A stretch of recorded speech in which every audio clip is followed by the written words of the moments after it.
Bismillahirrahmanirrahim. Divê dewrê de ji bo zilam û xortên misliman, fîtneya herî xeternak, jin û qîzên bêheya û tazîn e. Ew qîz û jin dixwazin di alemê de şerm rabe, fuhşiyat, bênamûsî, tazîbûn û guneh li her derî belav bin. Kom û komîteyên neyarê mirovahiyê jî bi medyaya civakî piştgirî din wan kesan.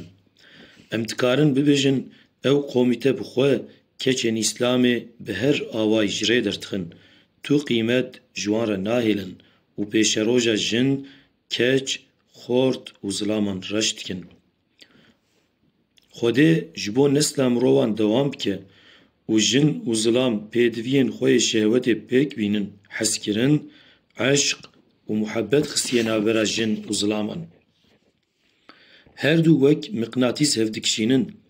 Wextê jin li gor dînê îslamê bi tesettûrê xwe nenixwimîne, nezara xort, zilam bi taybetî ya rêşaşan dikişîne bi ser xwe ve. Bi vê awayî qîmetê jinan namîne. Zîna zêde dibe. Zilam ji rê derdikevin. Di nav aîleyan de bi hevbawerî kêm dibe. Huzûr ji malan derdikeve û malbat belawela dibin. Wextê malbat xira bû, civak jî xira dibe. Tu tema jiyanê namîne. Çareserî ew e ku em serê pêşî xwe serrast bikin.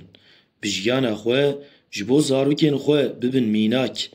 Medyaya civakî ji bo şopandina kes û ropelên qenc û qencîkar û bi parwekirina xêrê bikarbînin.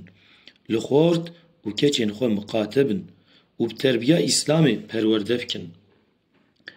Yê ji bo çend sal şehwet û xweşiya ciwantiyê xwe bavê ji sefahetê, bêaqiliya herî mezin dike. Bi rastî, xweşî û aramiya bêdawî jî bi bawerî û îbadeteka ji dil e. Dînê me îslam dînekê fireh û fitrî ye.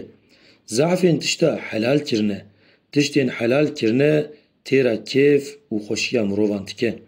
Tiştên heram û qedexe jî ji bo parestina jiyan, dîn, mal, îffet û nesl e. Rabbê Xefûr, gunehê me bibexşîne. Me û zarokên me bi terbiya Qur'anê perwerde bike û malbata me ji bo muteqiyan bixe serok û rêber. Amîn.